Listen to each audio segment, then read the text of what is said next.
গত ভিডিওতে আমরা দেখেছি যে কিম আর লিকে বাঁচাতে ইউমেন একদম দারুণ ঢুকে পড়ে আর এক আঙুল দিয়ে সব গুন্ডাদের পেটায় ফেলে। সবাই ইউমেনের সেই দারুণ ঢুকে পড়ায় চমকে যায় আর তাড়াতাড়ি তাদের ফোন বের করে তার ছবি তুলে প্রিন্সিপালের কাছে পাঠানোর প্রস্তুতি নিতে থাকে। কিন্তু ইউমিন তো কোনো সাধারণ মানুষ না, সে তার সিক্রেট টেকনিক দিয়ে সবার ফোন ছিনিয়ে নিয়ে সব ছবি মুছে ফেলে। তারপর সে নিজের মনোযোগ দেয় তার আহত বন্ধুদের দিকে, যারা নিজেকে অপমানিত মনে করছে কারণ সে নিজেকে ডিফেন্স করতে পারল না। লজ্জায় ডুবে কিম সেখান থেকে পালিয়ে যায়। ইউমিনের ফিলিংসের কোনো খেয়াল না করে বাসায় পৌঁছতেই তার বাবা তার সঙ্গে ঝগড়া শুরু করে এবং তাকে গালাগালি দেয়। তুই ঠিক ততটাই বেকার যতটা তোর মৃত মায়ের ছিল। এটা শুনে কিমের মন ভেঙে যায়, কিন্তু সে শপথ করে যে পড়াশোনা শেষ করবে যাতে কখনো নিজের বাবার মতো না হয়। বাড়ির বাইরে বের হলে ইউমিনোর জন্য অপেক্ষা করছে। সে তাকে নিজের বাসায় থাকার আমন্ত্রণ দেয়, কিন্তু কিম তার সাহায্য ফিরিয়ে দেয়। সে বলে, আমি ছোট একটা বাচ্চা নই, আমার কারো সহায়তার দরকার নেই। কিন্তু যত তাড়াতাড়ি সে দূরে যায়, পুরনো ভয়ঙ্কর কণ্ঠ আবার গর্জে ওঠে। এবার বদলা নিতে ভয়ে কিম তাড়াতাড়ি ইউমিনকে ফোন করে আর ইউমিন তাকে স্মার্ট টিপস দেয় কিভাবে ওই ভণ্ডারের হাত থেকে বাঁচতে হবে।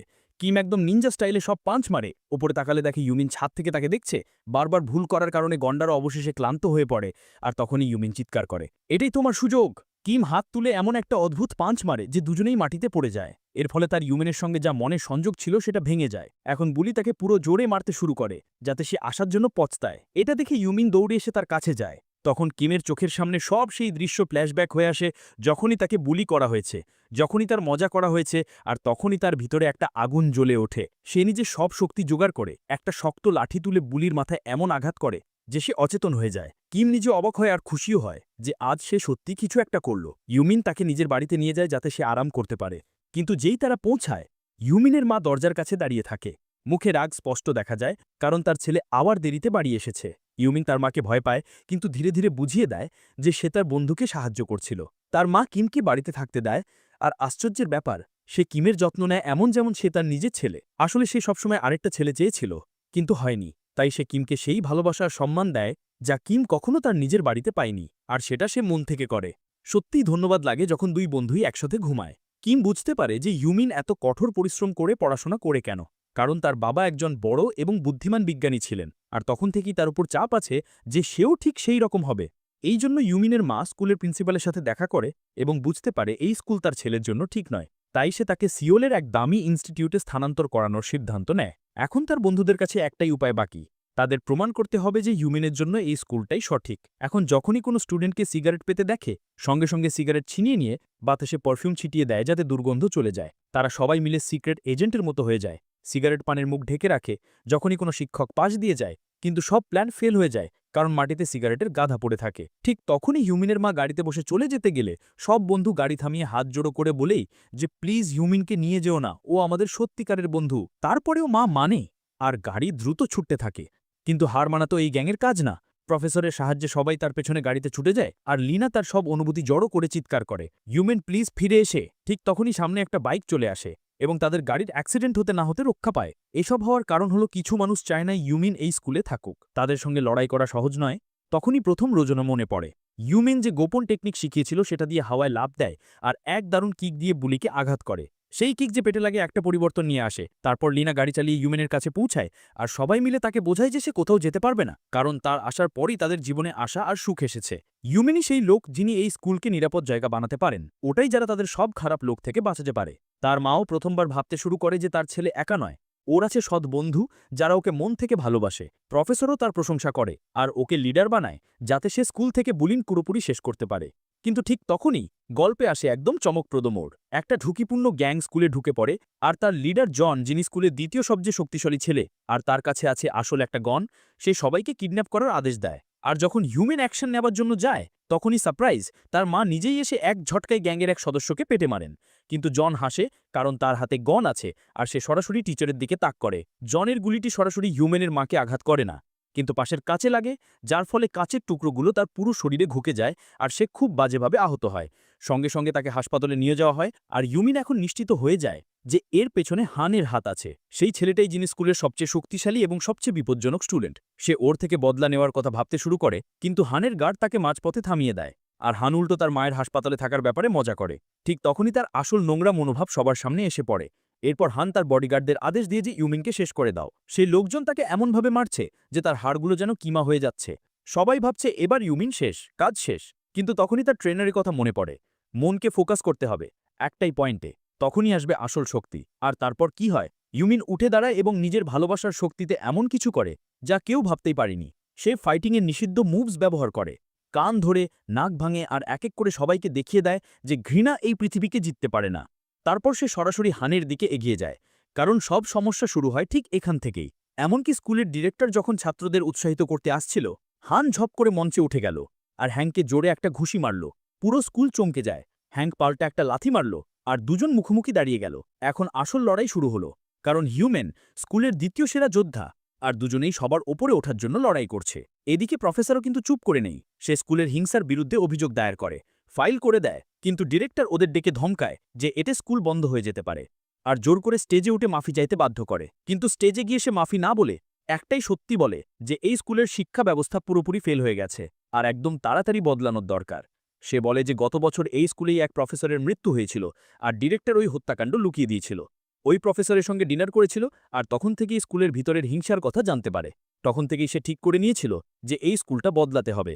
আর আজ ওদের কাছে একটা কারণ আছে, হিউম্যান, যেটা হয়তো গুনতি কয়েকজনের মধ্যে একজন, যিনি নিজের ভবিষ্যৎ চান, যিনি ইউনিভার্সিটিতে যেতে চান, মাফিয়া গ্যাংয়ের সাথে জড়াতে চান না। কিন্তু এই খুলাসার প্রভাব ওদের জীবনে পড়তে শুরু করে। এখন তাকে স্কুলে আলাদা করে ফেলা হয়, পুলিশকেও ঘুষ দিয়ে তার বিরুদ্ধে মিথ্যা মামলা করানো হয়, ঠকানো আর টাকা চুরি করার অভিযোগ আনা হয়। অথচ ও কিছুই ভুল করেনি। তখন হিউমিন সামনে এসে সবাইকে বলে যে প্রফেসর নির্দোষ, ও শুধু তার আর বাকিদের জন্যই ভালোর আশায়। ফাইনাল পরীক্ষা আসে স্কুলে। হিউমিন পুরো কনফিডেন্স নিয়ে পরীক্ষা দেয়। প্রশ্নগুলো তাকে এত সহজ লাগে যে সে মিনিটের মধ্যে সব শেষ করে ফেলে। তার মন আনন্দে ভরে যায়, ভেবে নেয় এইবার অবশ্যই নম্বর ভালো হবে। কিন্তু পরীক্ষা শেষ হতেই সে বন্ধুদের কথা শুনে জানতে পারে যে যেগুলো উত্তর সে সঠিক ভেবেছিল আসলে সেগুলো পুরোপুরি ভুল ছিল। তার মনে গভীর ধাক্কা লাগে, হয়তো একবার আবার সে ফেল করবে। ঠিক তখনই তার মা, যিনি ধীরে ধীরে সুস্থ হচ্ছেন, প্রফেসরকে ফোন করে জানতে চান ইউমিন কোথায়, কারণ সে এখনও বাড়ি ফিরে আসেনি। প্রফেসর তাকে বললেন যে ইউমিন তার বন্ধুদের সঙ্গে কোথাও গেছে, কিন্তু মা চিন্তিত, কারণ তিনি জানেন তার ছেলে প্রতিটা পরীক্ষার পর শক হয়ে যায়। আসলে ইউমিন তার আবেগের উপর কন্ট্রোল রাখতে পারে না, তার মাথা একদম ফাঁকা হয়ে যায় আর সে যেন অন্য কোনো জগতে চলে যায়। তার বন্ধুরা তার সঙ্গে কথা বলে, কিন্তু সে প্রতিটা ছোটখাটো কিছুর ওপর আক্রমণ শুরু করে দেয়, একদম নিয়ন্ত্রণের বাইরে। তার বন্ধুরা চিন্তিত হয়ে পড়ে, তারা তাকে ভালোবাসা আর সাপোর্ট দেওয়ার সব চেষ্টা করে, কিন্তু হিউমন নিজেকে শুধু একটা ব্যর্থ আর অকাজের মানুষ ভাবতে শুরু করে। ঠিক সেই সময় স্কুলের এক সোনালি চুলওয়ালা ছেলেটা, যে হানের গার্ড ছিল আর কখনো কারো বন্ধু হয়নি, তার দাদুর মৃত্যু হয়। তখন হিউমন আর তার গ্রুপের সবাই তার পাশে দাঁড়ায়, তার দুঃখে তার সঙ্গে থাকে আর তাকে ভিতর থেকে শক্তি দেয়। এরপর আসে পরীক্ষার রেজাল্ট। সব বন্ধু পাশ হয়ে খুশি, কিন্তু সবাইয়ের চোখ আটকে যায় হিউম্যানের রেজাল্টে। আর সে যখন দেখে যে সেও পাস করেছে, তখন বুঝতে পারে যে এখন সে স্কুলের সবচেয়ে বোকা ছেলেটা আর নেই। এই জয়ের কারণে প্রফেসর এখন ডিরেক্টরকে প্রমাণ করতে পারছে যে তার তৈরি স্টাডি গ্রুপটা কাজ করে, আর এর সাথে স্কুলের অনেক পুরনো নিষ্প্রভ নিয়মও বদলে যাচ্ছে। প্রথমেই হানের বিরুদ্ধে একটা অভিযোগ দায়ের হয়। হান যখন স্কুলে আসে, তখন ডিসিপ্লিন কমিটিতে থাকা সেই সোনালি ছেলেটা তাকে তার গাড়ি থেকে নামিয়ে দিয়ে হাঁটতে বলে, যা আগে কখনো হয়নি তার সাথে। ঠিক এই মুহূর্তে একটা বড় সত্য ফাঁস হয়। হানি সেই ছেলেটা যে পুরনো প্রফেসরকে হত্যা করেছিল, আর ঠিক ওইটাই স্কুলে হিংসের বীজ বপন করেছিল। আর এখন তাকে হারাতে পারে শুধু একটাই মানুষ, হিউম্যান। কিন্তু হান তার ইমেজ সাফ করতে তার অপরাধী বাবার সঙ্গে দেখা করে আর একটা নতুন কৌশল নেয়। স্কুলে কিছু পপুলার ইনফ্লুয়েন্সার পাঠায়, যারা মিথ্যা গুজব ছড়িয়ে দেয় যে হিউম্যান আর তার বন্ধুরাই আসলে বুলি। ডিরেক্টর এই সুযোগ নিয়ে হিউম্যানের গ্রুপে নিষেধাজ্ঞা আরোপ করে, এখন থেকে কেউ যদি ঝগড়া করে সোজা বের করে দেওয়া হবে। ঠিক তখনই হঠাৎ স্কুলে চারদিকে ঝগড়া শুরু হয়ে যায়, কারণ হান ঘোষণা করে যায় যে যে স্টুডেন্ট শেষ পর্যন্ত টিকে থাকবে ওকে বড় পুরস্কার পাবার চান্স আছে। অর্থাৎ এখন হান পুরো স্কুলের নিয়ন্ত্রণ নিচ্ছে। সে খোলা মুখে বলে স্কুল কেউ বদলাতে পারবে না, কারণ সব স্টুডেন্ট শুধু তার কথা শোনে, আর ওরা সবাই তার দাস। সেই হিউম্যানের স্টাডি গ্রুপও ভেঙে দিয়েছে, আর হিউম্যানের কঠোর পরিশ্রমের সব ফল মাটি হরে দিয়েছে। হিউম্যান কিছু করতে পারে না, কারণ তার ওপর ফাইটিং নিষেধাজ্ঞা আছে। তার বন্ধুদের মন খারাপ হয় তার ওপর, সবাই এক এক করে তার থেকে দূরে সরে যায়। কিন্তু হিউম্যান হার মানে না। সে সেই সুন্দর মুহূর্তগুলো মনে করেই শক্তি পায়, যা সে তার বন্ধুদের সঙ্গে কাটিয়েছিল, আর ঠিক করে যে এবার আর চুপ বসে থাকবে না। সে আবার তার স্টাডি গ্রুপকে একবার শেষবারের মতো জোগাড় করে, যাতে হানের এই ভয়ানক রহস্যটা শেষ করা যায়। এদিকে প্রফেসরের কাছে একটা রেকর্ডিং আছে, যেখানে ডিরেক্টর নিজেই স্বীকার করে যে হানের বাবা স্কুলকে ফান্ড দেয়, যাতে হান স্কুলে যা চাই করতে পারে। সে ডিরেক্টরকে ধরে আনতে যায়, কিন্তু ঠিক তখনই হানের গ্যাং তাদের ফাঁদে ফেলে, তাদের জীবন বিপদে পড়ে। কিন্তু সেই সময় ইউমিন তার সাথীদের নিয়ে এসে তাদের বাঁচায়। এখন ময়দানে শুধু দুই নাম বাকি, হান আর ইউমিন। ওরা দুজন মুখোমুখি। হঠাৎ এক জোরালো মুষ্টি আঘাত, আর দেখা যায় ওদের শক্তি একদম সমান। ইউমিনের প্রতিটা বন্ধু হানের গ্যাংয়ের সাথে লড়াই করে যাচ্ছে, যেন তাড়াতাড়ি হানকে হারিয়ে নিজের প্রিয় লিনা আর প্রফেসরের সাহায্য করতে পারে। কিন্তু হান আর ইউমিনের লড়াই এখন একদম টাইটেনদের যুদ্ধের মতো হয়ে যায়। দুজনেই নিজেদের সব শক্তি ঢেলে দেয়। অবশেষে হান জিতে যায় আর ইউমিনকে নির্মমভাবে নির্যাতন করে। ওর গলা মুচড়ে দেয়। ব্যথাটা এতটাই তীব্র যে হিউমিন সহ্য করতে পারে না। কিন্তু আসল কষ্ট তখন হয় যখন সে দেখে তার সবচেয়ে প্রিয় মানুষগুলো লিনাকে মারছে আর প্রফেসরেরও জীবন ঝুঁকির মুখে। হান ইউমিন তার বন্ধুত্বের ঠাট্টা করে, আর তখনই হিউমিন শেষমেশ ভেঙে পড়ে। সে তার সব শক্তি এক জায়গায় জড়ো করে, দেয়াল থেকে লাফ দিয়ে বজ্রগতিতে সব দিকে হানের ওপর আক্রমণ করে, এত দ্রুত যে হান বুঝতেই পারে না চোরগুলো কোথা থেকে আসছে। অবশেষে হিউমিনের একটা শেষ ঘুষি এত জোরালো যে মাটি ফেটে যায় আর হান পুরোপুরি পড়ে যায়। এখন হিউমিন হয়ে যায় স্কুলের নতুন নাম্বার 1। কিন্তু ঠিক যখন সে প্রফেসরকে বাঁচাতে যায়, হঠাৎ করে অসুস্থ হয়ে পড়ে। তখন প্রফেসর দেখে হানের গ্যাং অস্ত্র নিয়ে তার সামনে দাঁড়িয়ে আছে, মারার জন্য তৈরি। কিন্তু তখনই সামনে আসে ইউমিন, হাতে নিয়ে তার জীবন বাজি রাখতে তৈরি। আর সে একা নয়, তার প্রতিটা ছাত্র বন্ধু তার পাশে দাঁড়িয়ে যায়, প্রাণ দিতে প্রস্তুত, কারণ এটা আর একটা লড়াই না, এটা বন্ধুত্ব আর ভালোবাসার জন্য যুদ্ধ। তারপর শুরু হয় স্কুলের সবচেয়ে বড় লড়াই, আর শেষে জিতে যায় ইউমিন এবং তার বন্ধুরা।